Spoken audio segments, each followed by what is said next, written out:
Hey there, and welcome to Comedians on Technology, People, and Drugs. As always, I'm your host, Sam Joseph, and today we're very lucky to have comedian Gil Givens with us. Hey, Gil, it's really great to have you on the show. It's great to be here, Sam. Oh, I'm excited. And now you're a very funny person, and we always like trying to speak to the audience as if as if there's one listener, because there probably is only one or two. And this week I'm going to call the audience member Violet, and I think Violet is beside herself, sort of like you know. Jumping up and down, wanting to understand your comedy origin story. Was it that you were assigned to a comedy space station on the far side of the galaxy next to a wormhole that opened up into different dimensions of comedy, through which came strange alien comedians who you had to sort and, learn from? How did it all kick off? Pretty much. Well, it's got long and short-term causes like the First World War. There's Oh, yeah. I mean, it's kind of the. I've not been a writer all my life, all my adult life. Uh-huh. So the reasons why I became a comedian are similar to the reasons why I became a writer. Um, which is that I couldn't talk. I couldn't really when I was a teenager and into my early 20s, when I was a kid, I couldn't really talk to people in the same way that other people did. I couldn't really do banter. I couldn't be witty. And I was very jealous I wish I could be witty and banter like everybody else could so effortlessly. But I could occasionally think of witty remarks, but most of them, they came far too late to be of any use, that sort of person. Um, but I mean, I guess I'm just a slow thinking person. And I can come up with a witty reply to more or less anything, but I need 6 to 8 working days to give it to you. Yeah. But as a writer, you get those working days. You get as much time as you like, and then you can compress all this material you think of into a short space of time, and then simulate what it's like to be good at banter and good at conversation. So it's kind of like trying to cosplay as a person who's good at talking. That's what writing is for me. And then I spent most of my life writing very serious things. I started off writing about philosophy for a living, and other non-fiction subjects, and doing journalism. And then, whilst in the course of writing various things, I would occasionally think of a joke, which would be totally inappropriate, when you're trying to think of something serious to say. But I'd go, "Oh, maybe that's funny," and I'd squirrel it away in a file. And this file grew over the years. So I thought maybe I should do something with this at some point. But that day hadn't come. And the reason why I ended up doing comedy is because with my friend Sean, who Sean Barron, Yep. sometimes Sean Neal, Mm. we wanted to write a play together. So Mm. there was a playwriting course we wanted to do at City Academy, but it was full up. So I said, "Well, what courses do you have?" And they were telling us to be a stand-up comedy course. So we did that. We both absolutely loved it. That was with Mitch Ben. It was an introduction to doing comedy, like 6 weeks of Oh, evening really? classes. Great fun. Great fun. I met another comedian there called Chaz Langston, who you may know, you may have seen at your nights, who's Mm. excellent. I think he arrived as fully formed as he is now. He was a brilliant comedian. But yeah, we really enjoyed this. But again, it was different for me than I think it was for most people on the course. Because I mean, Sean, as you know, if you've spoken to him, he's a very witty person in normal life. Mm. And when we were, the first thing we did in this class was we all sat around in a circle and we all introduced ourselves, and we had to say why we're doing the course. And the first person says, "Well, my name's whatever, and I'm doing comedy because my friends think I'm really funny, and they all say I should be a stand-up comedian. So here I am giving it a go." And then the next person had a pretty similar story, and the next person, and the next person. They're all people who've been thought to be funny generally socially. And then when it got to me, I had to say, "Well, look, no one has ever said ever that I should be a comedian." And in fact, when I was saying I would quite like to be one, people told me not to do it. Whether my close family told me not to do it, begged me not to do it. Oh, dear. My wife's still never been to one of my gigs to this day because she doesn't think I should do it. And all my closest friends said I shouldn't do it because I'm not funny. Oh.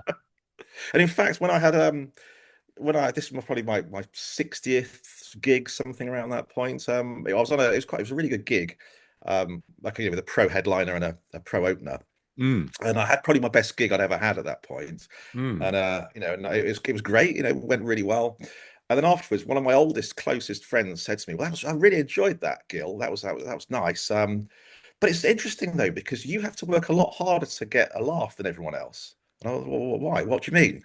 He said, well, you have to tell a really good joke to get a laugh. Whereas other people, if they tell a really good joke, they get a laugh. But if they tell a joke that's not so good, they also get a laugh. And I really? And he Mm. said, yeah, and I was trying to think why that was. And I think it's because they're more likable than you. You're just not Oh, likable. go on. Oh well, So I'm not sure what I could do about that. Yeah. well, I mean, I But think yeah, you so can. I've not had. So I have had support, and friends of mine have come to lots of my gigs, but I haven't had support for what I'm doing. But that I mean, you come across to me, and I don't know. I mean, I guess you're on the podcast, and so maybe like you can't believe anything I say. You're a lovely, likable fellow. That's I mean, Well, I some feel people say that. I, I feel that's your oldest friend yanking your chain. To be honest, I don't know. I mean, that's I mean, and one of the I was just in the background there. I was sort of sometimes when we have people on the podcast that then they're like, "Oh, do I have to be funny?" And I'm thinking of adding a thing to say like, it doesn't have to be funny." But I mean, even just telling that story, you've made me laugh several times. So Uh, it's I was you about to know. say maybe that should be edited out, that story. But yeah. Yeah. My wife said that my wife didn't want me to do comedy either, and she probably still doesn't. But she said, Mm, "Well, look, I don't think it will go well. I think it will end in tears, right. and you won't be able to handle it, and I'll have to pick up the pieces. So please don't do it." Right. But she just didn't understand how burnt out I am inside because there's not been any tears at all at any point, even when it's gone really badly. It's fine.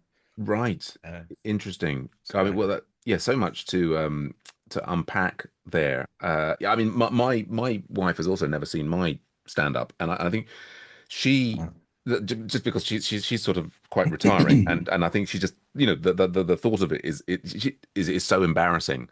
She's never said, "Oh, you shouldn't do it," or "Don't do it," or what have you. Just that like you go and do it, but I will just never be able to be in the room. I'm happy to like meet you afterwards yeah. for support, but just that's but yeah, Yeah, my yeah, wife's like that. She doesn't want to see me hurt, I guess. which It's is out of love, not out yeah, of disinterest. yeah, Yeah. absolutely, which is great. Yes, right. So you did a course. You mentioned Mitch Ben. I was actually at university with Mitch Ben. Oh wow. Which is Oh, I mean I haven't seen him for years, but I know he on Radio 4 obviously he became a big guy with all yeah. the And was he very funny in those days? um, he was just sort of like in socially, he was just like a bomb going off. So it was just like everyone just totally overwhelmed. But I remember seeing him in Edinburgh, musically on the stage and like playing with the crowd, and like he just had great stage charisma. Yeah. It was very funny on stage. I just like, I mean, I certainly at that time less so now. I'm a bit of a handful, but I just sort of he was sort of so ebullient that it was kind of like you couldn't have it. No other conversation could really be going on because he would be coming up and being so excited about everything. Is my Yeah. vague. This is now like 30, 40 years ago. So yeah, but that's right. I'm just sort of I'm always excited when because there are a few people. So, I mean, I had, as you may or may not know, I mean, I had my first little dalliance with stand up when I was like 21, and there are some people from that time who were also at Edinburgh who went on to like not become like superstar famous people, but like to achieve a certain level of success in various Yeah. radio and television and so on. So I was excited to hear their names. Right, Did and you want to be a comedian in those days? um, I got into acting at university, and I don't know that I thinking that I wanted to be. I mean, I just was really enjoying being on the stage and just like kind of mucking about and this, that, and the other. And then moving to Edinburgh, like after doing, I did like 13 plays in the year that I should have been doing my masters, and it was just a bit ridiculous, and got involved in like theatre admin and so on. But then I kind of realized, oh, well, there was also these people doing improv comedy, which I was, looking back, I just should have done that because it would, no, Yeah. it would just would have been so much less time intensive.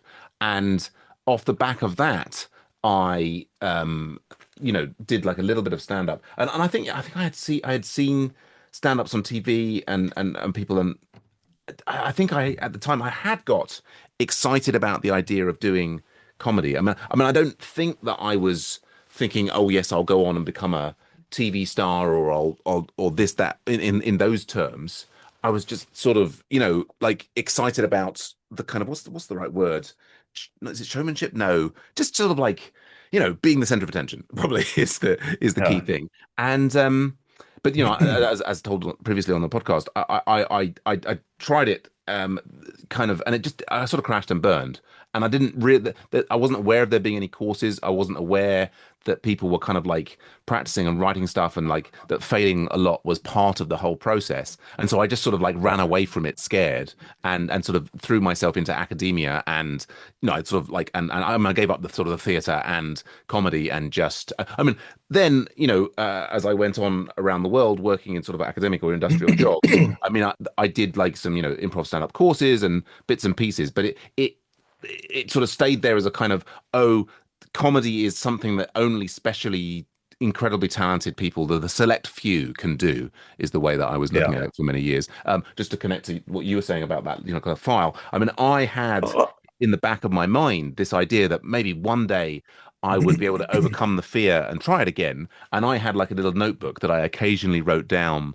Occasionally I'd have little ideas for comedy things, and like I sort of had this idea, or maybe one day I'll kind of like go to an open mic or whatever. But it's still very scary, and I can't possibly do it.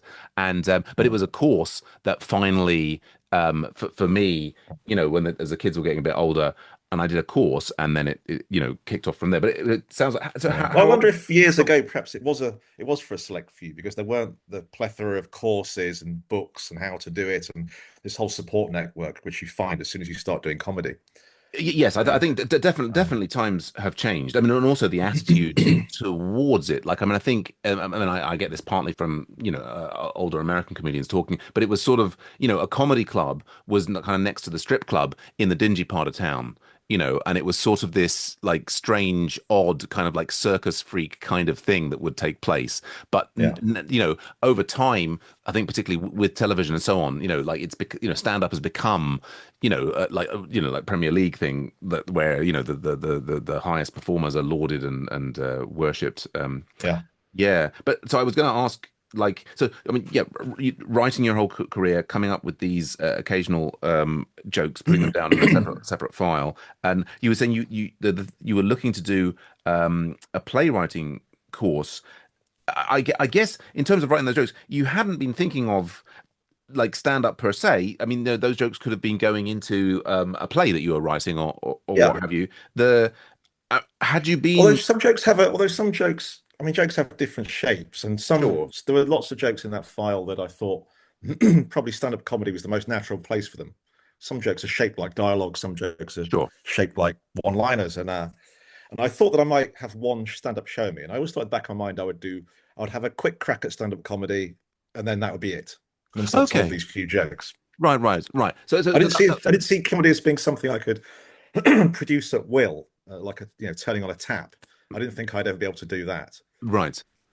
But it turns out you kind of can after a little while. Once you've trained your brain, once you get into the flow of it, you do start coming up with jokes. Not quite at will, but at least with regularity.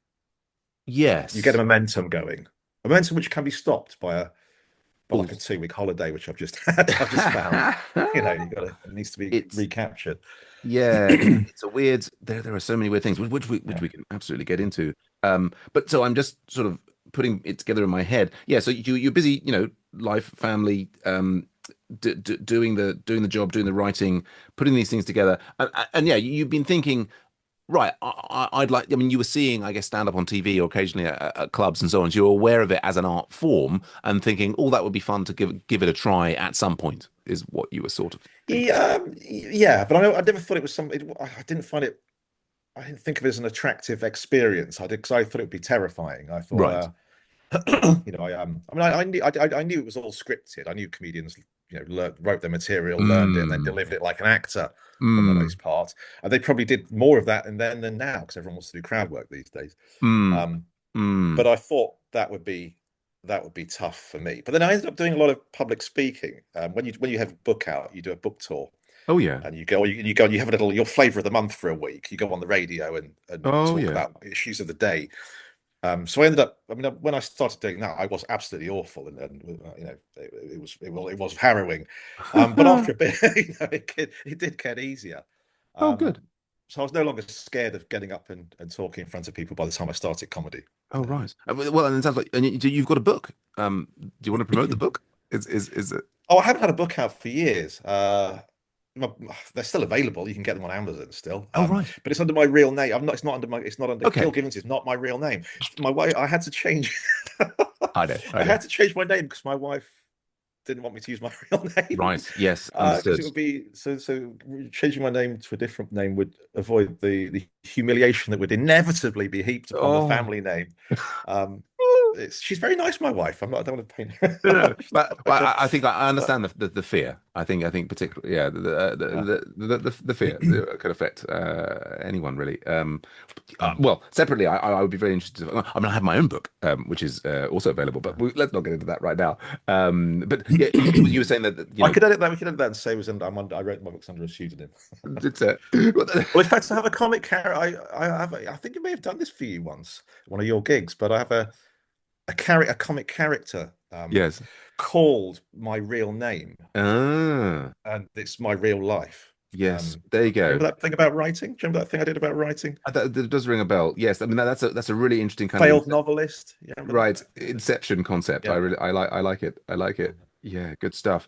Yes. Well, I mean, this is the thing for me when I was much younger. I certainly didn't understand that the majority of stand-up comedians work was scripted, and I still cling to this idea that it doesn't have to be scripted, and I cling to certain people like Ross Noble or Rory Scovel who do more. I mean, there is a there's a spectrum from very very very scripted to much looser and sort of like all over the place comedians Yeah. who I look up to. But yeah, so then Well, what Rory Scovel does is, to me, that's like having superpowers. It's yeah, something oh yeah, beyond my ken. Yeah. it's I mean, people close to home. I mean, if you've seen Stephen Grant's MC work, right. Stephen Yes, Grant, well, I he's haven't. Brighton based, but comes to London a lot. Sangdon Park again. I think he's Oh, like somebody who has superpowers. It's yes, no, we've had him on the podcast. He's amazing. Yes, we've got him headlining at Sunset on 1st of May again. Brilliant, brilliant. Yeah, yeah. I mean, I've got him they're headlining my gig on the 5th of June as well. oh, brilliant, rock and roll. Because we'll have to get all those gig notes in the show notes at the end. But yeah. So it's like so you had this idea. Oh, I might give stand up a try at some point. And then so this you were trying to get on a playwriting course with Sean, and then it ended up accidentally being a comedy course. And so I guess that was you were both like, oh, that's an opportunity. Let's give that a try. That'll be fun. Yeah. Yeah. We just thought we didn't think any more than it would be just a fun thing to do on a Wednesday or Tuesday evening or whenever it was for a few weeks. Yes. Yes. And it Absolutely. certainly was that. And then neither of us gigged after that for a while. Oh, really? Yeah, I mean, in fact, I did. I had it was my birthday. My wife booked her. Actually, this is reminding me. Perhaps this is explaining why she feels the way she does. But it was my birthday, and she booked me a room in a restaurant for my birthday, and invited my oldest friends from university. Hmm. And I thought, well, me and Sean thought, well, perhaps, we know we've got a captive audience and they're, very old friends. We'll never have a warm, loving audience like this ever again. Let's do a bit of stand-up comedy. And it was a Uh-huh. bloodbath. It was, Oh my it was goodness. all, they were horrific. Goodness me. So, and then, yeah, we didn't do any gigs after that for a while. And then one was I in Hitchin. um, there's a local night called For One Night Only, a Yes. great night in Hitchin, Mm. comedy night, run by a lovely chap called Dean Harmer, who's become a good Mm-hmm. friend of mine. Mm. And through him, I joined a group for he started up a WhatsApp group for joke writing, and I thought, yeah, it Mm. sounds like fun. And then through that, I met a chap called Duncan Hart, who runs Right. Hart's Comedy Workshop, which is not named after Duncan Hart. It's not his No. name. It's Hart's the county, Right. Right. which is a comedy workshop in Stevenage, which is great. And through that, I met Gary Knightley, who gave me my first gig. He runs lots of gigs in Hertfordshire, Right. and a whole cast of characters who I know and love now in the local world of comedy up here. Right. Um, and that's the only reason I gig, because I went to this workshop just for fun, just to talk Yes. about jokes. I enjoyed talking about comedy. Mm. And then I had a little go, and Gary said, "Do you want to do a gig next week?" And Right. yeah, and it went well.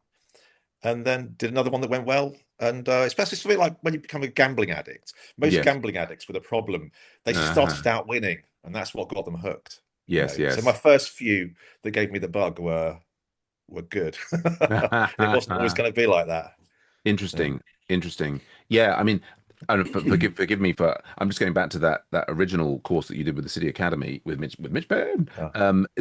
I was it was very funny the way you told the story about everybody else saying that my friends have told me that they were funny. I mean, I did a course with the Muse Mooses, 5 odd years ago, and actually most of the people were there saying, "Oh, I really want to get better at public speaking at work."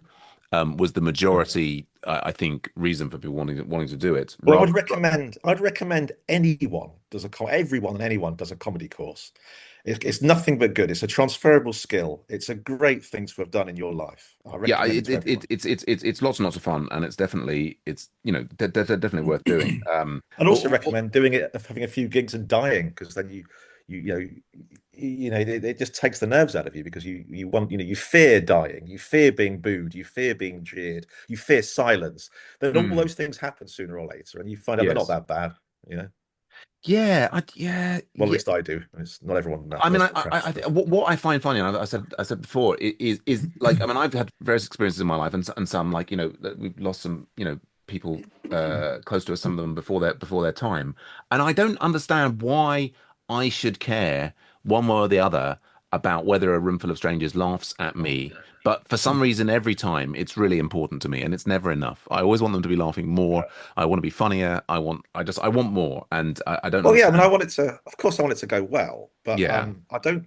I mean, when my first gig when I came off, I remember somebody said to me, "Oh, you'll be buzzing now. You must be buzzing." It was high fiving, and you won't be able to sleep tonight. You'll be buzzing too much. And I slept perfectly well. I didn't Yes. get that buzz, and I thought to start off with that must be because I'm nervous. And when you Hmm. stop being nervous, then you can start to enjoy it more. Um, and I've never really, I've not, I have stopped being nervous, but I haven't really got this buzz that everyone talks about.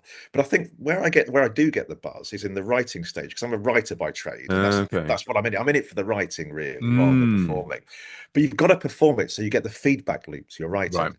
Yeah. So I get the buzz in the kitchen when I'm walking around thinking of the jokes. Uh, I love that, and when I think of a joke, I'm really happy.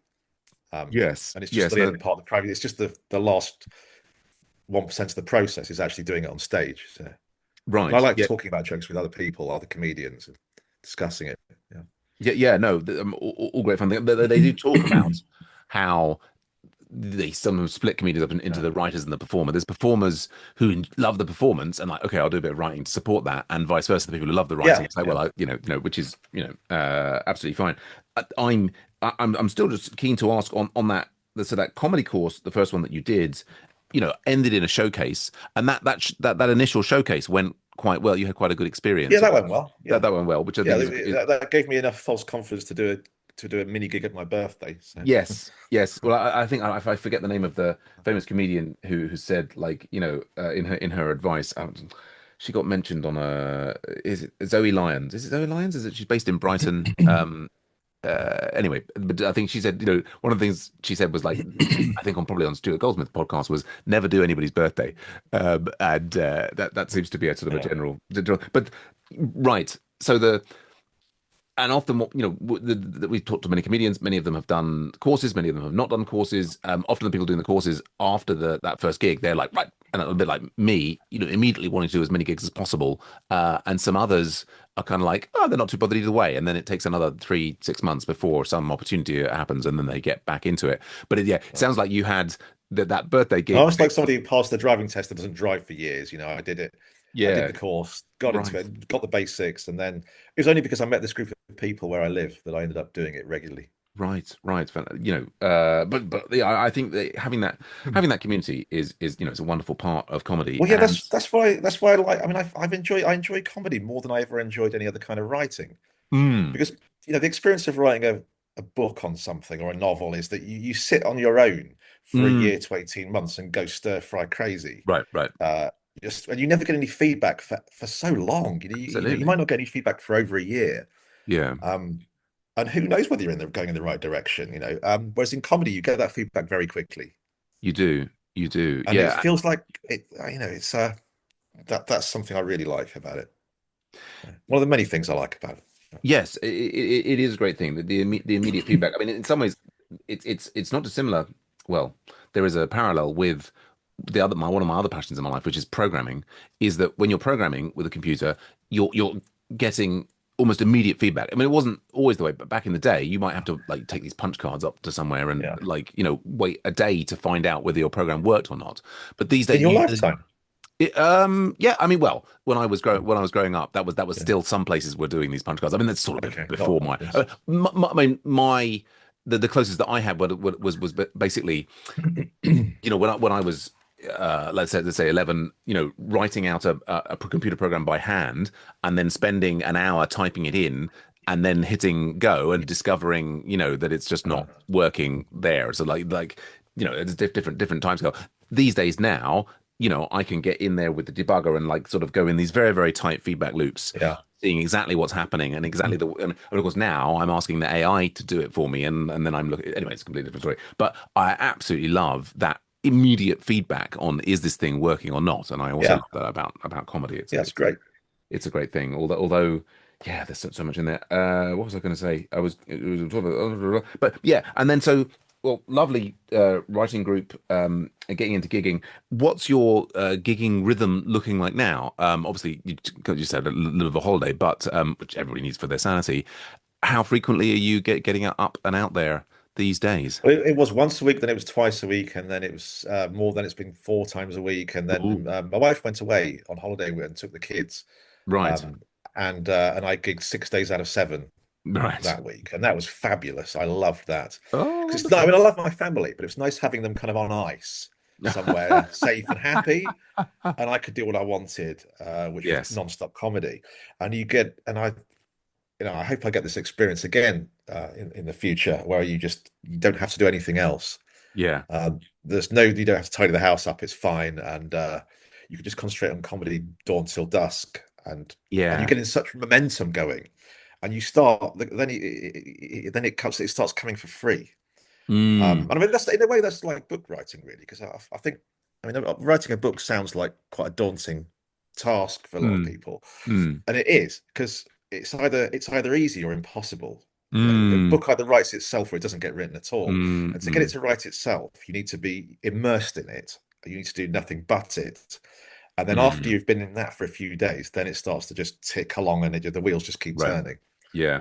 Yeah. And comedy's like that too, it turns out. I think it's Well, there's so many of these things, the immersion, the 10,000 hours, those sorts of things. I mean, I've got the family going off this summer when I'm going to go to Edinburgh and I'm going to have, like sort of 2 weeks complete immersion yeah. in comedy. So I'm looking forward to that. Yes. Yeah. Right. But I mean, it might seem like a complete random. I'm still also kind of quite shocked about your friend saying, "Oh, it's quite difficult for you." Just your comedy has really come on, and Yeah. you're Well, you're he said, clearly. he said, you should don't try to be funnier, try to be more likable. And I thought, sometimes I think that's good advice. Well, yeah, and maybe so. I mean, I'm often end up saying Well, that. Oh, go on. so I was about to give you a more concrete example. Well, perhaps I'm jumping ahead in the questions. Sorry. Um, but I know you. Well, this like one of my favorite comedians is Anthony Jeselnik. Oh, You yeah. know, he's the king of dark comedy, as you Yes, know. indeed. And I love. He's one of my favorite kinds of comedy, and he's one of my favorite Yeah. comedians. And I've written quite a lot of dark jokes, but I can't tell them because people don't take it from me. Mm, I've not got this. mm, I've not got the right persona to tell that sort of joke. And I yeah. think, well, how could I not? I've thought of all these jokes on the subject. It can't be Mm, totally alien to me, but mm. it's not believably me. I look too soft. I Yeah. think you can't, I'm not the right sort of person to tell those jokes. Or not yet. I mean, I think And that's so go on. yeah, I think the likability point is part of that. You can only what I was saying when people say you can only tell the jokes that you can get away with, that Mm, fit you, that suit you. right. And I always think, well, look, you can only tell the jokes you think of. It's Mm, ultimately you're limited by what you can think of. Yeah. sure. Um, and yeah, I haven't quite, my comedy journey hasn't quite got there yet. I haven't quite settled on what jokes I can and cannot tell. Not all, no, there's other material I can't tell, perhaps silly stuff. I've written lots of silly jokes, but I'm not sure I can really do silly stuff either. Well, I think But you there's learn this as you go along. You do the more gigs you do, you get to yeah. try things out at this stage, and it's great. Yeah. Well, and it makes me want to draw a Venn diagram where we kind of basically there's a circle. There's a circle of all of the jokes that you can think of, right? And Yeah, over time that will increase, and assuming if you write some down, and then like there's one's evolving stage persona, and there's the subsets of those jokes that will work with your, current stage persona, and also with your sort of like joke telling skill and your. So there may be a joke that won't work for one of us at the moment, or wouldn't work 2 years ago, or may still not work in 2 years, but in 5 years that it might. I mean, hypothetically, yeah, Yeah, yeah. yeah, yeah. Yeah, I mean, it's interesting about this sort of likability. I mean, I keep on saying, perhaps ridiculously, I don't care if the audience likes me. I just want them to laugh. But maybe they need to like me at some level in order to laugh. In order to laugh. Yeah, Yeah. I'm not sure. I'm deeply confused by it. Yeah, no, but I just wanted I to think you're say. likable, Sam. I don't think you have to worry. Thanks, mate. That's great to hear. If I could get that in writing, that'd be great. No, I was just going to Well, I say. can't be that unlikable. I've got loads of friends. I mean, they can't, I Oh, can't be you that have. helpful. Yeah, yeah, yeah, Yeah, yeah. I don't No, know. there you go. No, I mean, yeah, I mean, but I think also your, shall we say, what is it? Is it humility with which you come across, questioning yourself and doubting yourself, as a person appearing on the podcast, and there's an aspect of that on your stage personality, and I think that's part of your charm.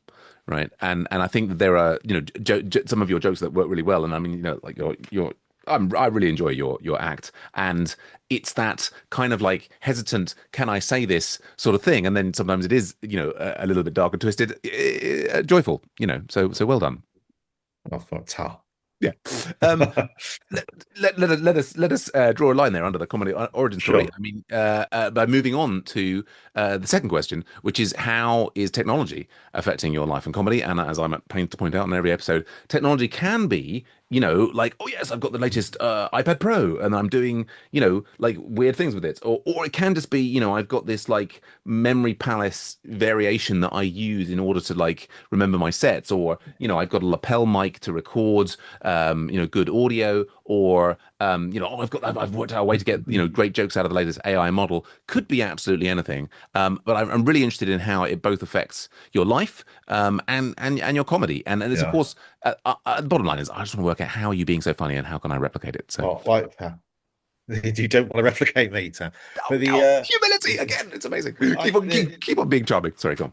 the my favorite piece of technology, and I should be on a commission from this company, is a piece of software called Scrivener. Have you ever come across this program? It rings a bell. I don't know that I've used it. Tell me more. It's a piece of writing software, and it's very simple, really. It has lots of bells and whistles, which I never use. But the core function is it's a word processor, and down the left-hand side of your screen, it splits your documents up as a file manager, much like Windows Explorer or file or the Mm, file manager system in a Mac. And so say you're writing a book, every chapter is a folder, and you can just click between them by clicking on the files in the file manager. And inside the folder, each you can divide it up as small or as large as you like, but each section within a chapter is a document. And you can view the whole thing as one big book, one big document, or you can zip straight to an individual section. You can drag and drop them around. And so mm, you can have, and it's great for having one folder, from having a folder full of material, unfinished material, raw materials, and then a folder of the real thing. And you go between the two. You have one, split your screen, sorry, mm, and have mm, one on the right and one on the left. And that I couldn't, it's like having a second brain.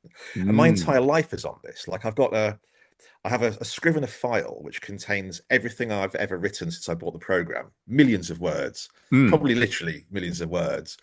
And I've got all my comedy material in there categorized in different ways. It's so easy to categorize your material, categorize your bits. It's been so useful. But also mm, like the journal, the sort of 40,000 word journal I keep of all the funny stuff the kids have said and done over their years, is a folder in Scrivener. Everything in my life is a folder in Scrivener.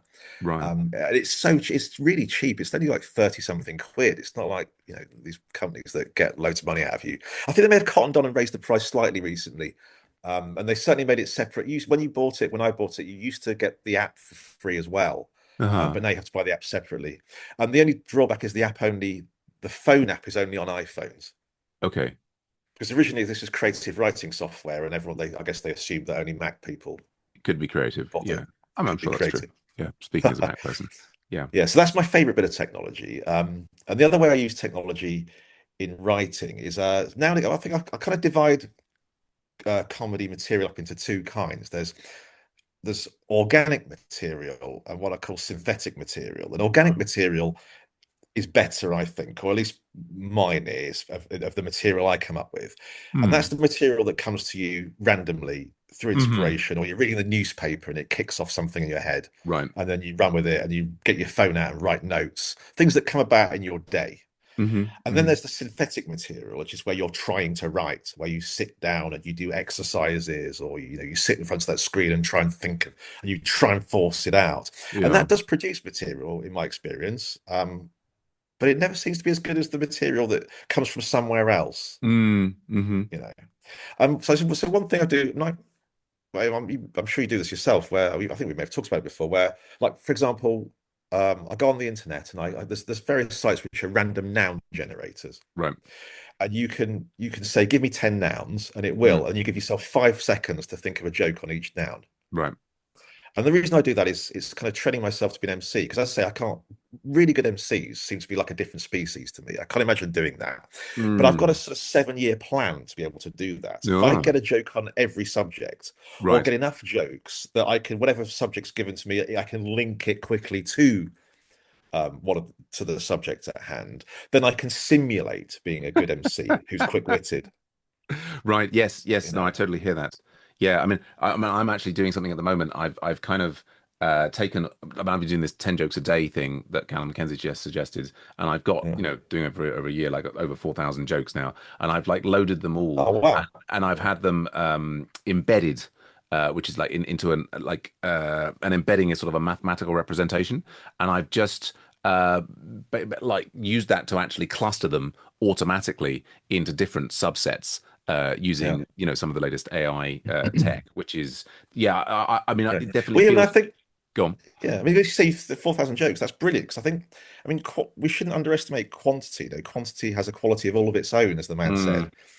And I think it's easy to lose sight of that, because let's say you produce 100 minutes of material and mm, only 5 minutes gets laughs. yes. You're going to feel really depressed by that. That's terrible. A 1 in 20 hit rate. Oh my word, you're having a terrible time. You're dying constantly. Mm, And then someone else writes 5 minutes of material, 4 minutes of which work and get laughs. They're going to be happy about that. People are laughing for 80% of their set. But who's better off at the end of it? yeah. Right. The person who's got 5 minutes, the person with the 5% of 100 minutes is better off. They're a lot close. Well, they're closer to getting that one man's show worth of material than the person who's having a whale of a time with people laughing 80% of the time. Yeah. Yeah. So you've got to pump it out, and let the quality worry about itself. Yes, yes. I think there's like 60,000 words that are sort of regularly used in the English language. I mean, I think I like there must be of the order of like like maybe 10,000 idioms. I feel like I've got this background thing of like, yeah, if I can have come up with a joke on every single one, then it's there as kind of like detritus or material to like well, what I find is I can't partly why I'm trying this organization thing is I can't remember all of the jokes that I've written. But yeah, to be able to then bring that joke or idea of a joke or aspect to bear in the moment, particularly like as you say as an MC or just doing a bit of crowd work or reacting to a heckler, potentially gives you extra artillery in the Yeah, I comedy mean, you may not be able industry. to remember your jokes. If you were asked to sit down and recite all your jokes, you wouldn't be able to. But if you're given a prompt a piece of subject matter, then you can remember them. That's well, Yes, hopefully. or Yeah. at least I think that there's one can move towards a situation when you can. I mean, like it's yeah, I think it's not a given that given the prompt that you will remember it, but yeah, I think having done the practice, as you say, I think there is value in quantity of having done all Yeah. of that Yeah, Having practice. having said what I've just said, there have been a couple of occasions where a subject's been presented to me, and I've totally forgotten I have a joke that works about that exact subject. So Yeah. yeah, it's But not that's just foolproof. proving that we're all human. I mean, I think the background work is definitely worth it. But I love what you're telling me here about the Scrivener software, being able to organize that. I'll have to give that is that you say £30 for the software? Is that like a one-off It's payment? 30. I can't. Well, actually, when I bought it, it's a few years ago, it was something like £22 Right, but that's not a monthly payment. That's a in one-off payment. GBP. $30 it was, but no. No, no, that was a one-off. But they may have changed the Yeah. model recently to Yeah. stop effectively giving it away. But I Yeah. don't. I think it's still pretty cheap though. Yeah. It's Well, not like definitely. buying Final Draft where it's 150 quid. So. Yeah, we'll definitely check that out. Good stuff. Yes, yes. And so, yeah, I mean, so that's you've got all of those things, and then so great piece of technology there that you're using, for your life for your Mm. comedy. Then in the and you mentioned this distinction between the organic and synthetic, which I absolutely have myself, and I have sort of like two different Google Docs, one of which is more of the organic, and the other one which is more synthetic. And so then I'd love to hear about your comedy practice, as it were. Do you reserve certain times of day? Like obviously there's like working with the group and so on. How do you take the beginnings of an idea through to something that it'll be on stage, and then how do you assess it when it's on stage? Watching videos back, putting up clips on social media. Tell me about the journey. Where do jokes Well, come I from, mean, Gil? uh, a, a whole what happens is this is a sort of telescoping and then a reduction. It's like something the other day. I read a phrase in the newspaper about I was about it's about the Ukraine war, and it was Mm. about how the Russian soldiers and the Ukrainian soldiers. And it said a phrase which sometimes you hear a phrase and then you realize you've heard this phrase a lot. And it was they said, well, look, a lot of people, and I read about this many years, like 30 years ago, about how the majority of soldiers, when they go into combat, don't fire their weapons at the enemy; they just hide.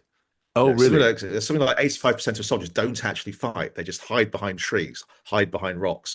They're not pointing, aiming and shooting. Oh, really? And the whole point of military training is to get that percentage up so that people actually do the fighting. You see people in war zones and they're behind a wall, they shoot a machine gun over their shoulder. There's a lot of that going on, Oh, really? rather than meaningful combat. Um, and that was interesting. And this came up again in the newspaper, where they said that a lot of the soldiers don't fight; they just hide when they first go into combat. And Mm. also, a significant number call for their mothers. Right. They call for their mothers. And I thought, well, what would I do in that situation? You don't know how you're going to react until you're in that situation, Right. no matter what you think. Maybe I'd call for my mother. Uh, but to be honest, I'm not sure how much use an 84-year-old woman with arthritis and type 2 diabetes is going to be in the modern battlefield. And then you go on and go on Yeah, and yeah, go on and yeah, yeah. go on, and it Right, goes right. on. And I've not like that's just the last bit I've written, Yeah, and yeah, that's yeah. got a length to it now. I've not tested it out yet, Right. but I will. But yeah, And the things you lovely do these things, comedy premise. Go you on. get these little sparks that you run and run with, and then sometimes they flower and flower and flower, and then winter comes and they wither and wither and wither again, Right. and they end up as a one-liner, and Yeah. that's what they were meant to be all along. Sure. Yeah, Sure. Yeah. Yeah. Absolutely. and that's the Um, fate of a lot of jokes, I think. and this is, and I presume as you're having these ideas, you're writing them down on the phone. But it sounds like Yes. do you like have? And I think this is, I think, common for many people, is that they're having the ideas, they're putting them down. Do you dedicate some time to, like, is there like an hour a day where you say, right, I'm going to try and expand these ideas, or is it just as and when? No, I know people talk about their writing process a lot, and I'd just be lying if I said I had one. And I've always, I mean, perhaps in previous days, I used to have one. I used to do, and when I first started writing, I would do no work all day, and then I'd start writing at 7 o'clock at night, Mm. and then I might go until 3 o'clock in the morning, Oh, really? if I wasn't going out. And I just sort of mess around and doss around during the day. And I'd have a few mates who I could doss around with, just walking in the park and Right. maybe going to the pub, that in the Yeah. day. Mm. And then Mm.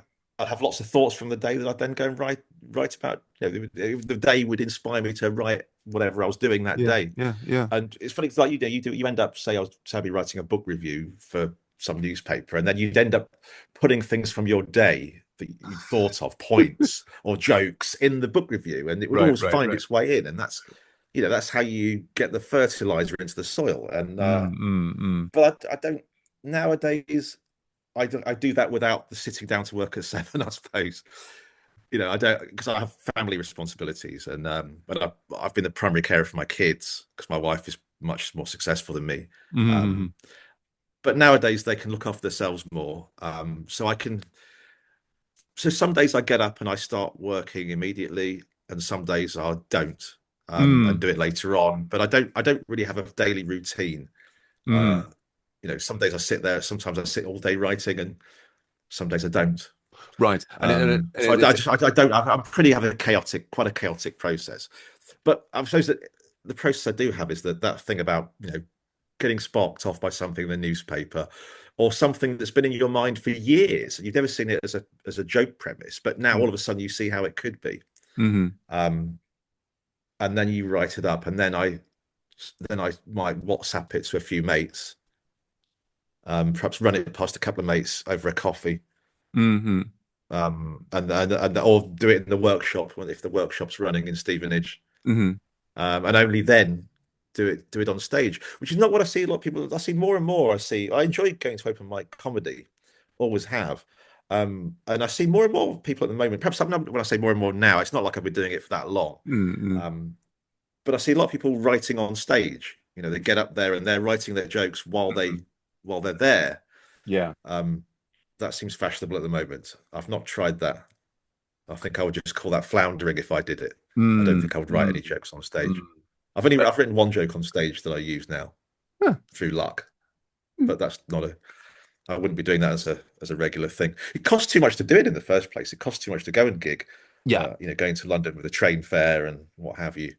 And Absolutely. Yes. Well, and it sounds like I think you've mentioned this to me outside of the podcast that you've got yeah, you don't have a traditional 9 to 5 job. So you kind of like it you've got like your own time, you've got work to do, but it's sort of how you fit it yeah, into your week is kind of up to you. And so yes, it's not like rigid and it's always been a bit kind of like okay, as you said, it's mucked about all day now. I gotta get down and work all through the evening to get it done. So yeah, no, that makes a lot of sense. And yeah, no, I think the writing on stage. I mean, like as I've talked about on the podcast before. I mean, I do this now 2 nights a week. Well, it used to be like 4 nights a week, but virtual reality comedy where I am writing on stage, and it's my virtual reality yeah, and comedy that baby works sprout. well.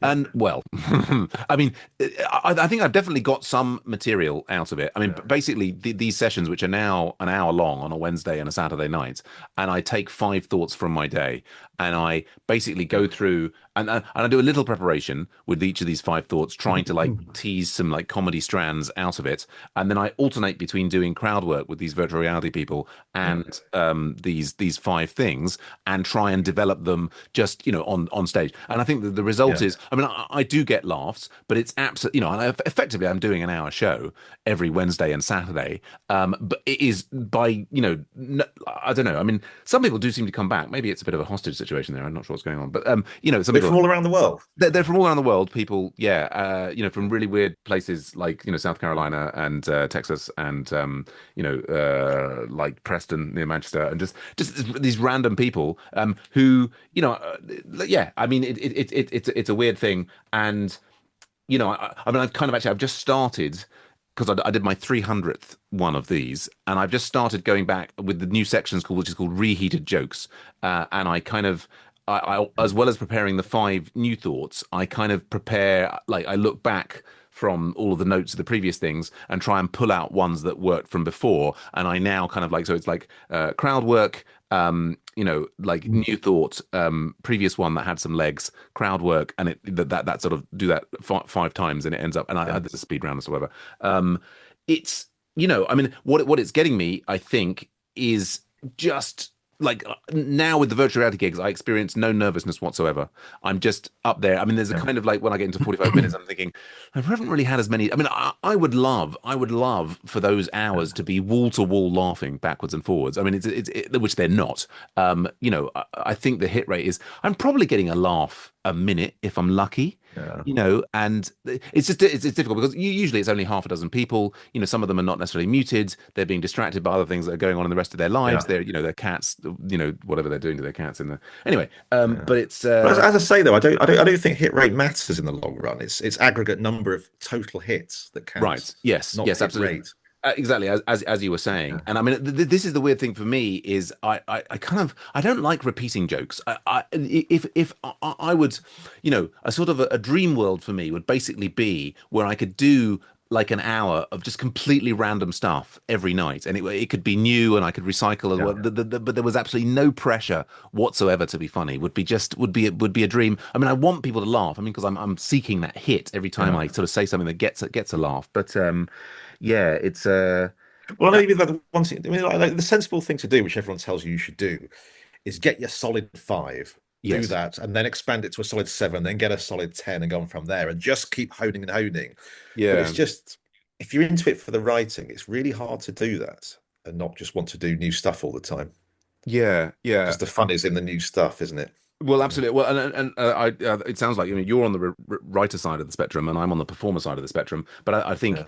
I would say for both of us, I mean, as the performer, I'm wanting to always perform new things and just be coming up with ideas in the moment is the exciting stuff. And Yeah.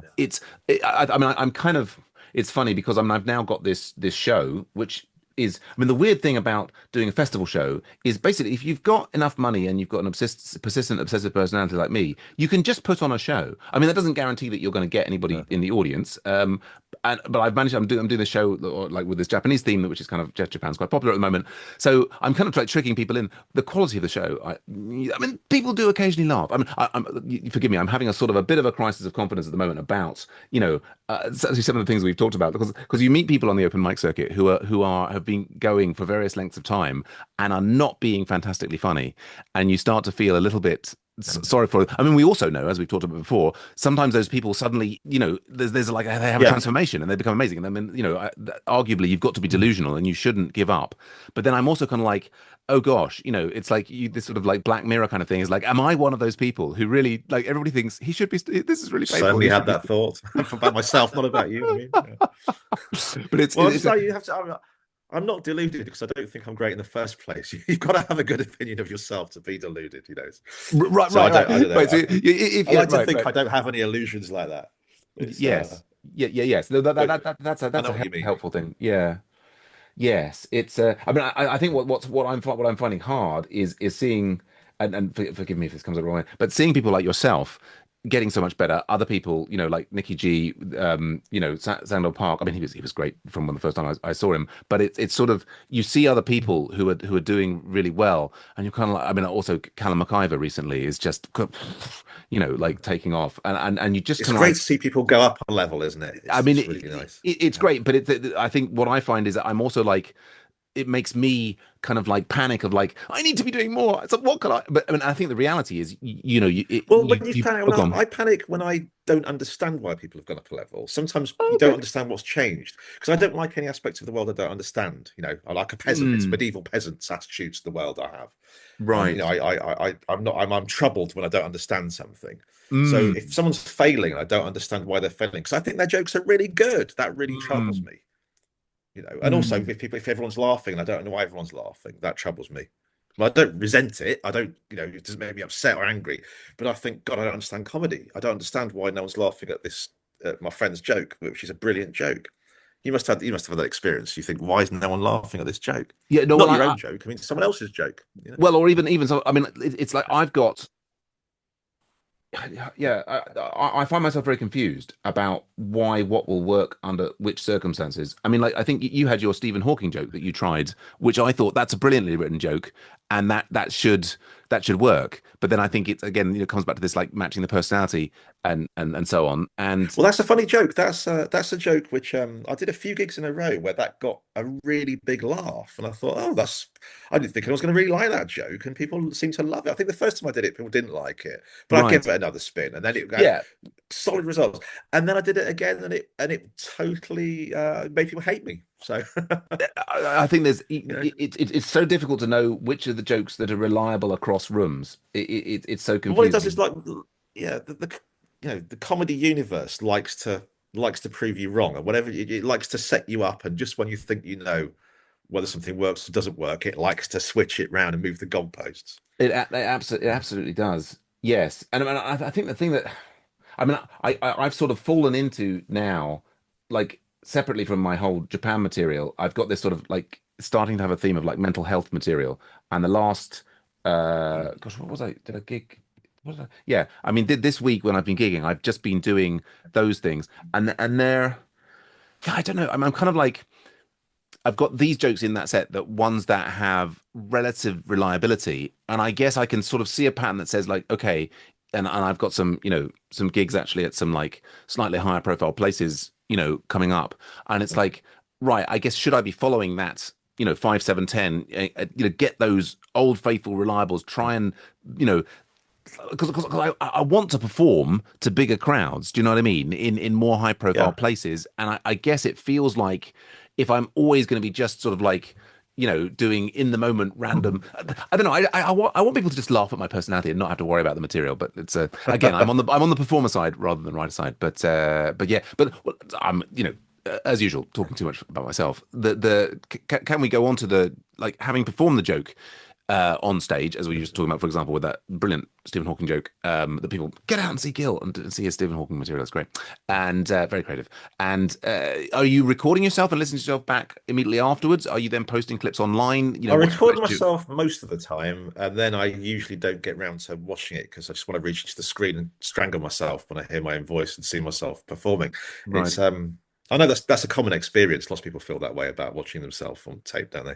They do, and I wonder if that's if So there's more, the writers are like that because perhaps the people who are more on the further on the performer side of the spectrum, like me, actually quite enjoy watching ourselves back, yeah, which you get seems home everything deluded. on the big screen. I mean, for me it is that I mean, I enjoy. I mean, although I was going to say, I actually often enjoy watching myself back more than the experience of doing the gig, right? Like I can have a really good set, but I'll still be, even with I mean, I'm just like, I want basically people to be having trouble controlling their, internal bodily motions. I'm not Yeah. satisfied unless people are in absolute hysterics the whole way through. But so I can have a set where I've got a laugh, I've got a laugh. Oh, that one didn't get a laugh.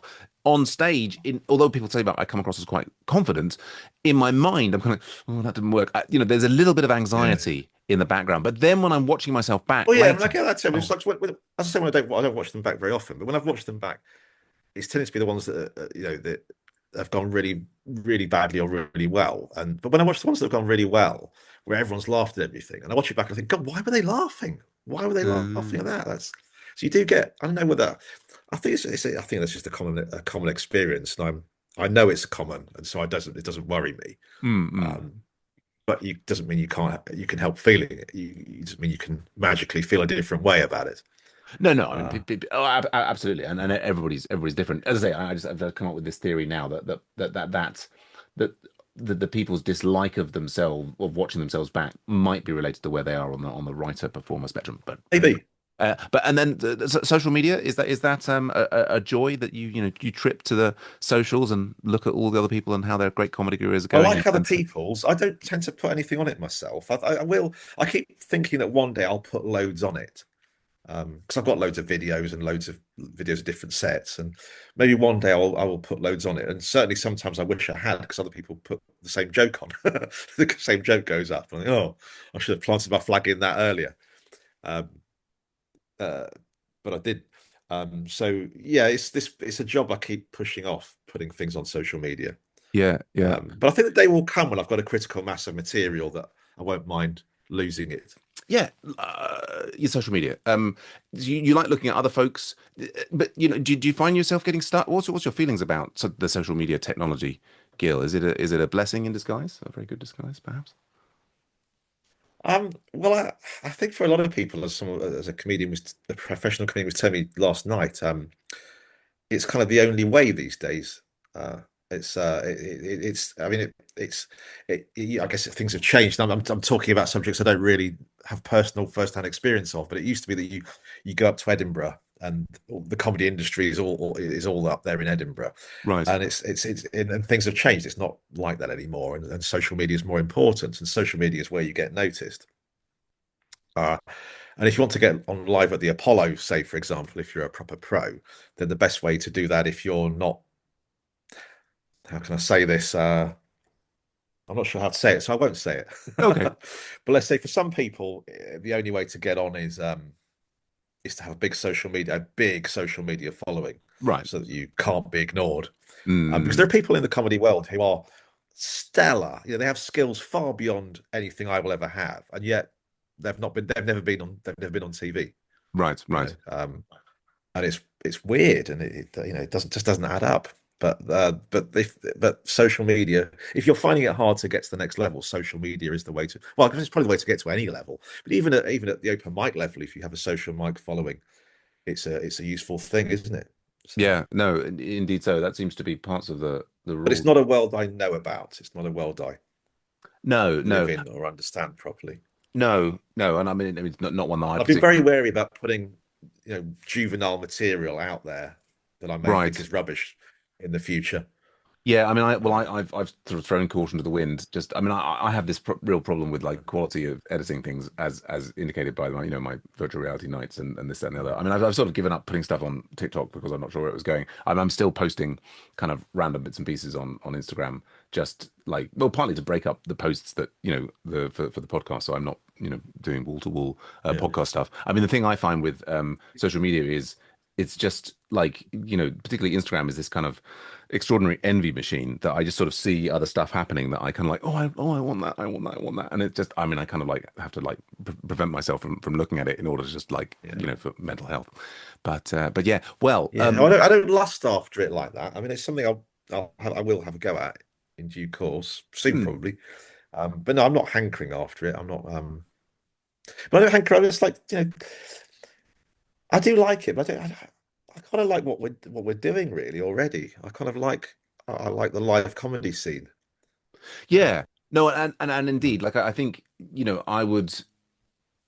I'd much rather be doing the live comedy than spending all of my time editing videos.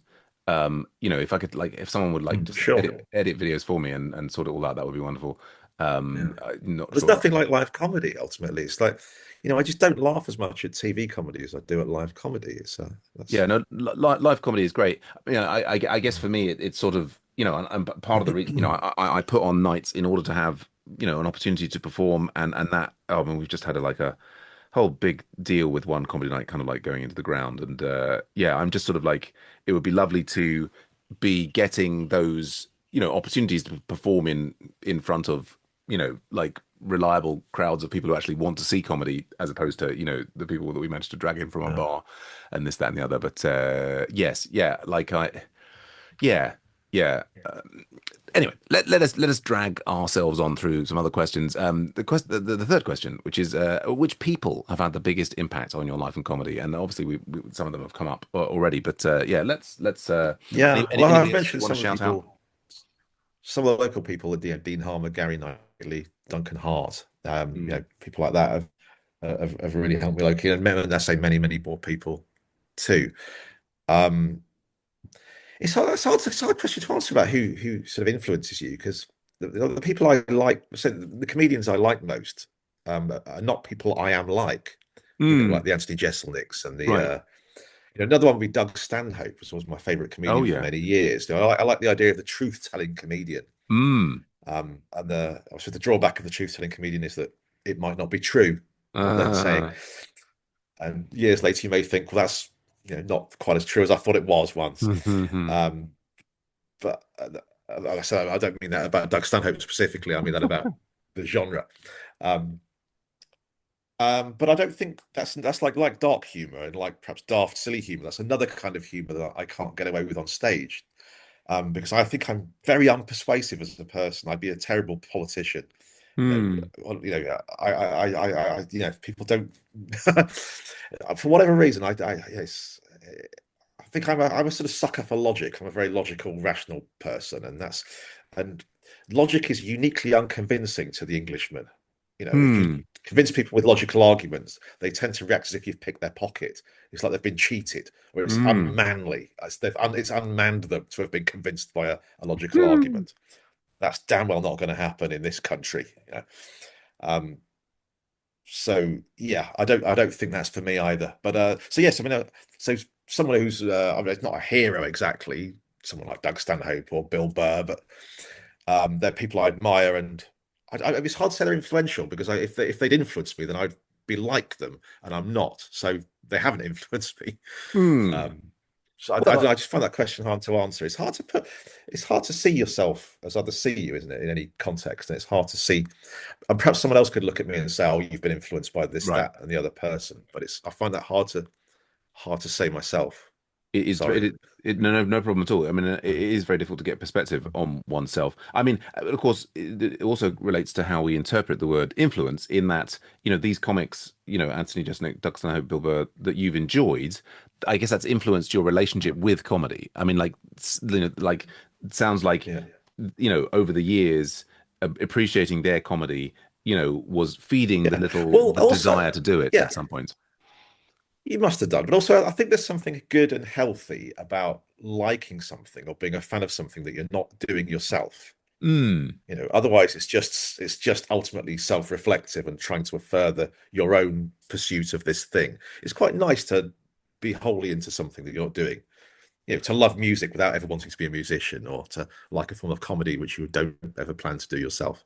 Yes, It's not all about you. It's fine. That's fine, I think. yeah, no, I mean it's definitely the case that now my wife kind of warned me of this, is that now that I'm doing comedy to a degree, like my enjoyment of things like Mock the Week or Last One Laughing, which I've just been watching recently, is partly I'm kind of like, how can I'm yeah, I can't enjoy it at a distance in quite the same way that I did previously. I mean, I still enjoy it, but there's a kind of, now like, oh, can I get on that show? Kind of, I mean, it's just ridiculous thinking, really. Yeah, yeah, yeah. But I really like what you're saying about how difficult it is to get a perspective on, how other people see you. Like, so, I mean, you very pleasantly earlier on were saying that you were thinking that I came across as reasonably likable. Well, I can't tell. I mean, I sort of like my stage persona maybe is just people think I'm a bit mad, or it's difficult to know. It's difficult to Yeah. ever get like a That really doesn't mean not likable, though. Yeah. right. Yeah, well, no, hopefully, because yeah, I think if people were like just really, really desperately scared and wanted to get out of the room, it would be bad. Yeah, but it's sort of it's very difficult. As well. Well, actually, I was just talking. This is what I have my other podcast called AI Leadership, and I was just talking to Adam Martin on Friday, and he was talking about a special thing for like creating companies. Sorry, random tangent, called the mum test, and it's this idea that if you like, say you've got an idea for a new app, right, and you ask your mum about it, that she's likely to say, "Oh, that's lovely. That's going to be fantastic. I'll get all my friends to buy it." But she's saying it not because she necessarily believes or understands in the app. It's because you are her son, and she wants to be nice to you, and she's telling you that she loves you. Yeah. And so there's this sort of thing when you're developing, a company or a new product or what have you, is you want to try and work out how to get the raw, unadulterated feedback, and that's what's difficult to do. So like if you're, let's for example, like on Friday night, I was standing by the door, and after having performed in a show, and I was helping take the bucket on the door, and like one or two people came past and said, "Oh, enjoyed your set," or "You were good," or what have you, and you don't know like how much weight to give people's feedback, because you don't know how much. Oh, it's just in the moment. It would be embarrassing not to say that. Do you know what I mean? Like it's so difficult to get Yeah. unadulterated feedback. It's always hard, and yeah, you never know, do you? But I think if someone comes up to you afterwards and says anything other than thanks, then I think you can. I think the default ought to be to trust it if it's a stranger.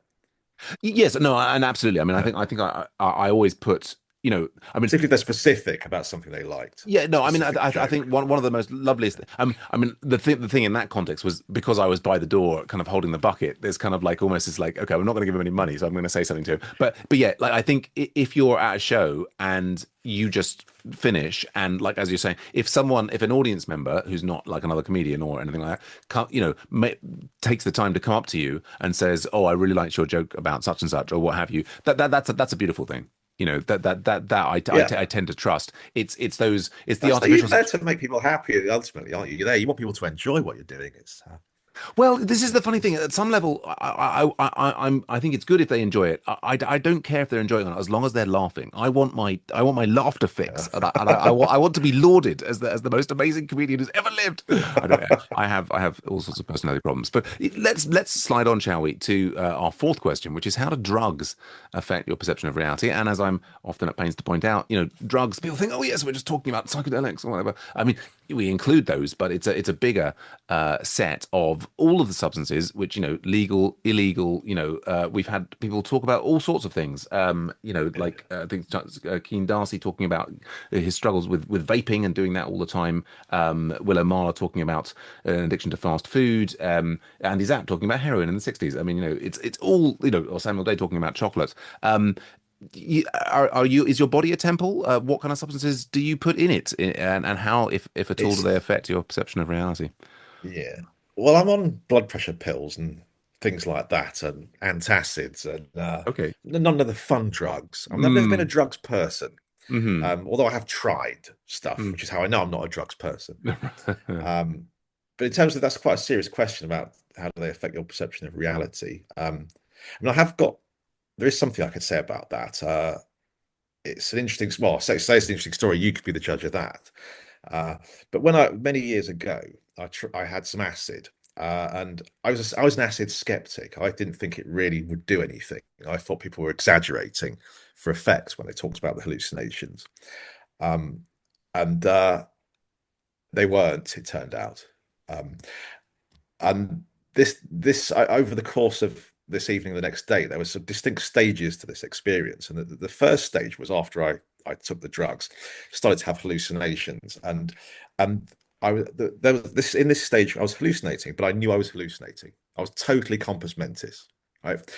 So all sorts of physical.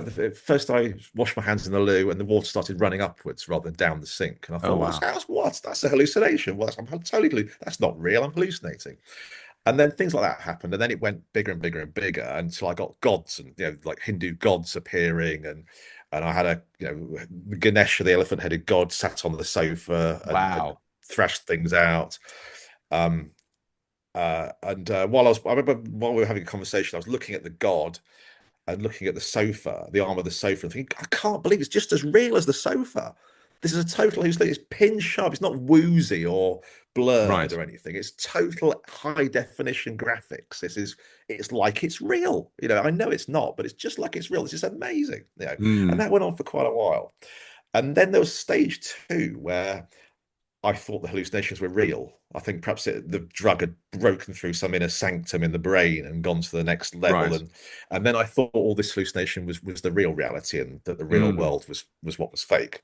And then I had the standard terrible experience on acid, this long, not dark night of the soul, where it's hellish. Oh dear. Um, and then there was the third stage where the drug wore off, the next day in the morning, and I was still sitting there, sort of rocking backwards and forwards, probably for over an hour, not on the drug anymore, but I thought I was.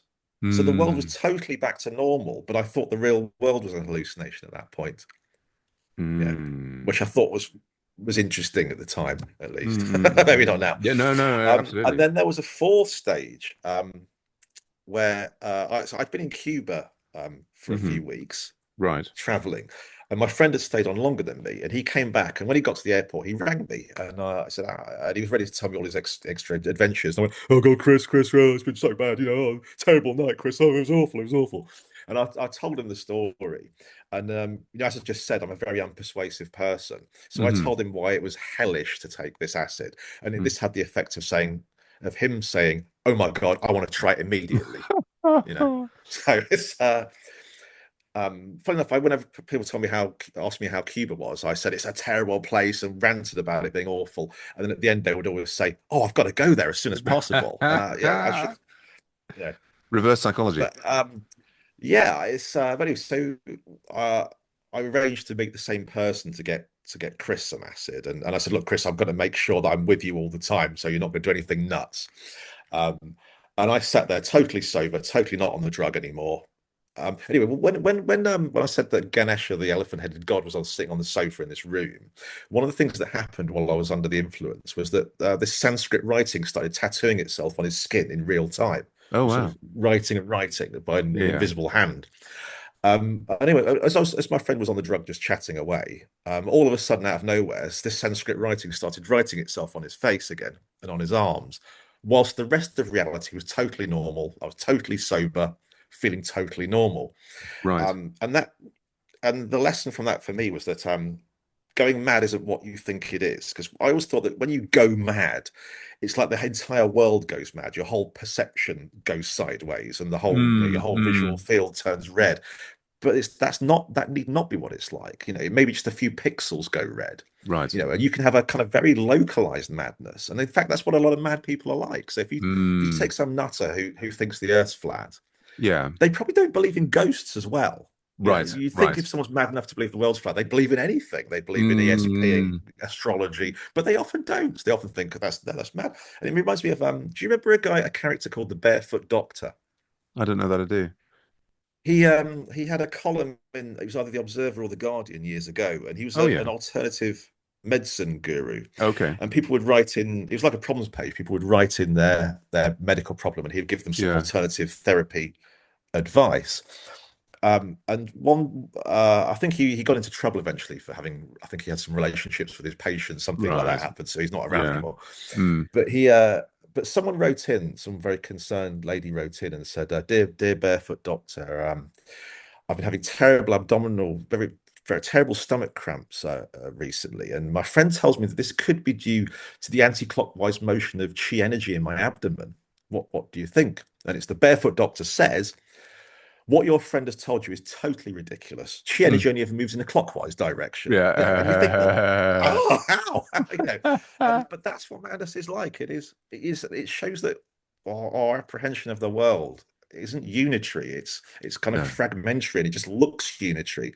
And a bit of it can go wrong. And Yeah. it's not like the whole CPU goes wrong and then every output's false. Right. Right. It's just you get corrupted files. And who hasn't got corrupted files by our age, Sam? Yeah. Well, mate, some of the stuff in those files, yeah. Well, I think amazing. And you were so this the Sanskrit writing there. Effectively, you were talking about how you're having a little flashback when your friend was taking it, but you were sober, and yeah, then you sort of like elaborated that out into a point about yeah, perception of reality being fragmented, and I mean, I'm very convinced that yeah, that we effectively we are all involved every day in this big creative act of a sort of assembling the universe or assembling our perception Yeah. of the universe. And as you say, partly that's it's down to like habits of looking at things in certain ways and like building it. I mean, it's And it has it seams that you don't notice, but yeah. it definitely has them. Yeah. And I think, I mean, that's, well, that's sliding into our next question. That there is, I do believe at some level it's all an illusion that potentially the veil can be drawn back. Because not so much that there's kind of like, strange men in black doing this, that, and the other, but more that we're like we're receiving these sensations and we are imposing a certain level of coherence that is our view of ourselves and the world on what is a very, very strange state of affairs. But let me ask you this then, which is our final question, which is what does it all mean, this life, this universe and everything, given okay, 42, ha, but we're men of an age. Where have you got to in what you think the universe means? And if that's too big a question, what gives you meaning and why do you get out of bed in the morning? Well, I wrote a chapter on this once in a book Mm, uh, about the meaning of life. So I do have a potted answer, which I brilliant, can give you. Um, fantastic. well, if you look, if you think what is it for something to have a meaning? The meaning of something or the value of something is always external to that thing. Like if you take like a sandwich, what is the meaning of a sandwich? What is the value of a sandwich? Well, it's the value it has to the person who made it in the shop to make a living out of making sandwiches and selling them to people, and it's the value it has to the person eating the sandwich who needs to have a lunch and not feel hungry anymore. The value of the sandwich isn't found inside the sandwich. It's not like between the lettuce and the ham. It's context in other things. It's the value any object has is a value it has to things outside itself. Right. That's how values work. That's how meanings work. But now you want to kind of cheat and say, what's the value of the whole caboodle? The Mm, whole universe. Well, the whole universe is everything. There's nothing outside the universe. So the universe isn't the kind of thing that can have a value. There's nothing outside it can have a value to. There is no context outside the universe that it hmm can have meaning within. It is the thing in which things have meaning, not something that can have a meaning itself. Um, and similar for a human life. I mean, if a value, if my life has a meaning or a value, it's a meaning it has outside itself, outside me, and as such, it's not something that's it may not be any of my business, and it could also be something I don't agree with.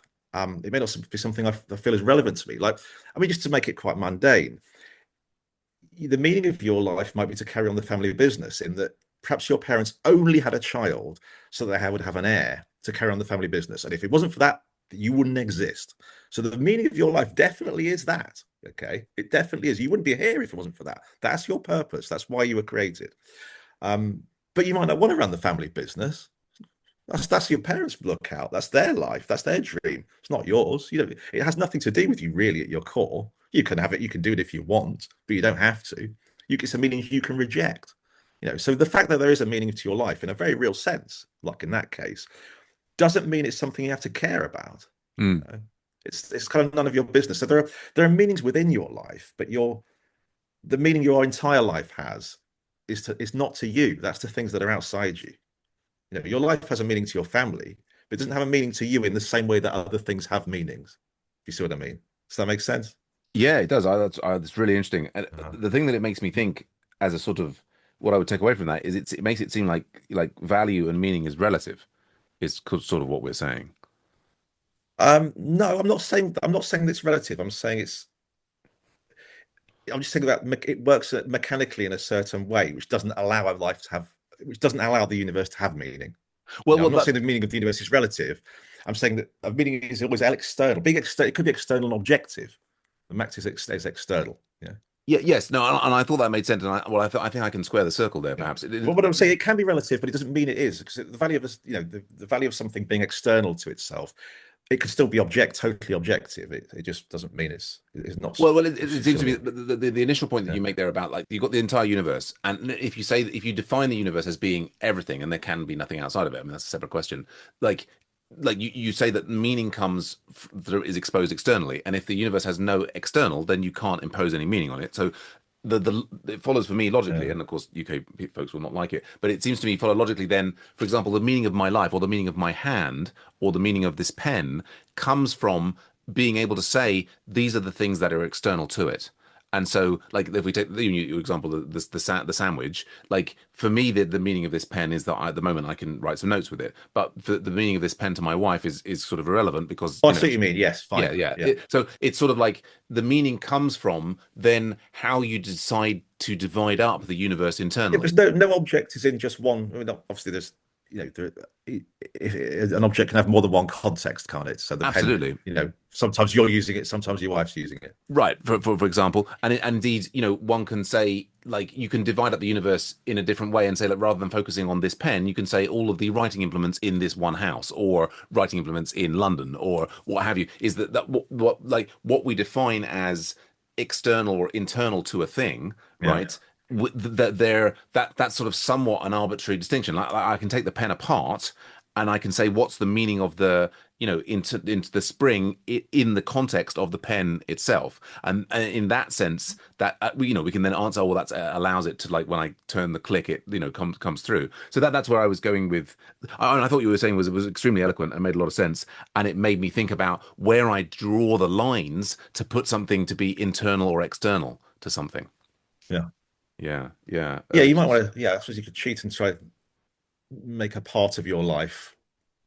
Something within your life can have meaning in the wider context of your life. It's only the whole life that can't have a meaning for you in Right. itself. But things within your life can have a meaning. Yeah, Well, indeed. Or I mean, I think the interesting thing there is that takes us into a bit of a spiritual area where we can say that all separation is an illusion, right? So like one of the things that we do as an infant, I believe, is that the infant's initial experience of the universe is they haven't got a sense of their hand separate from a pacifier, separate from their mother.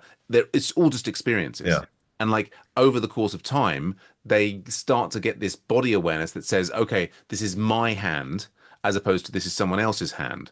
And so like there's a kind of like, and yeah. actually at the sort of the quantum physics level or what have you, like you and I would absolutely agree. This pen is kind of separate from my hand, right? Yeah. That's a normal way of talking about it. But at a physical level, like when I'm holding this pen, like Yeah, there are no black lines around things right, that right. They're basically this is like differentiate things. clouds of electrons, and there are electrons, and as Yeah. I'm holding it, exchanging themselves between my hand and the pen, and backwards and forwards, and all this, that, and the other. Yeah, So it's kind of gone it's called mereological nihilism. It's a philosophical position. I've met people who espouse this, that right, there are no such thing as objects. There are no objects. There are just atoms.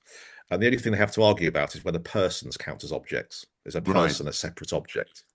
Yeah. Yes, yeah. But all objects are illusory. They're only atoms. Yeah, so. Well, and it's kind of like to me, yeah, I'm not taking like a strong philosophical position like there.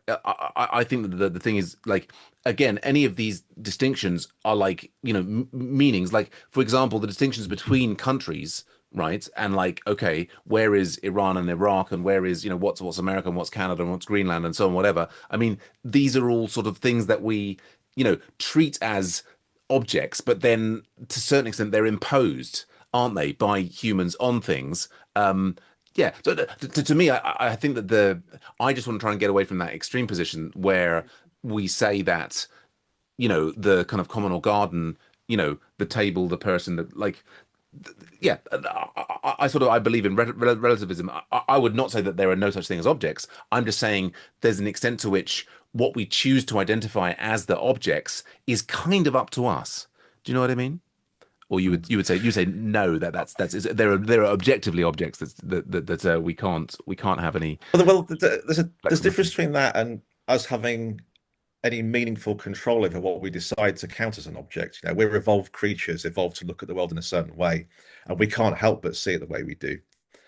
So although other ways are possible, and we can say we could divide things up differently, we have a hard time doing that. We see Well, the world well, in certain categories due to our hardware.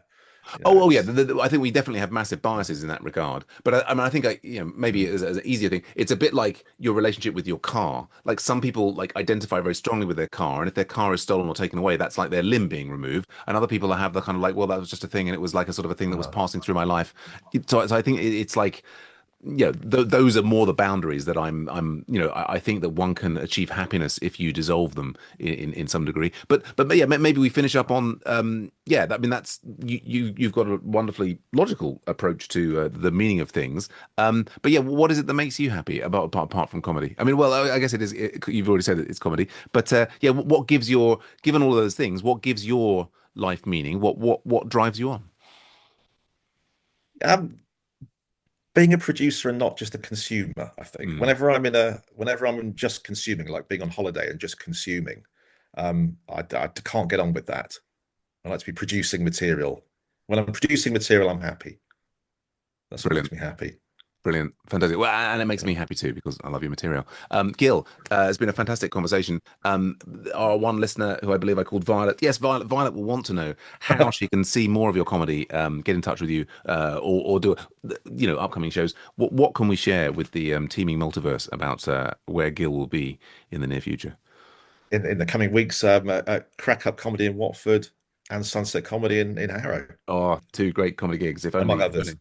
Yeah, Yeah. fantastic. And online presences that we might want to share with the listeners. In in the I haven't put any material on social media yet. No. Okay. All to come. All to come. A strong silent type. But at Givens Gill eventually on Right. Insta, I suppose. Brilliant. Brilliant. Brilliant. Well, thanks everyone. And remember, you can help support comedians on technology, people, and drugs by leaving us a review on Apple Podcasts. May I suggest 5 stars? And by following us on Spotify, where you can ask questions and add comments. And people have been doing that recently, and it's so great to hear from you. We had a comment from Gareth on the Nikki G episode. Thanks, Gareth. We really appreciate you getting involved in the discussion. And we look forward to being in everyone's ears again soon, particularly you, Violet. Now, last word to our fantastic guest, Gil Givens. Uh, uh, yeah. Well, I'd need 6 to 8 working days to come up with anything decent. But I'm just going to say thanks for being a pal, Sam. It's been nice to be here.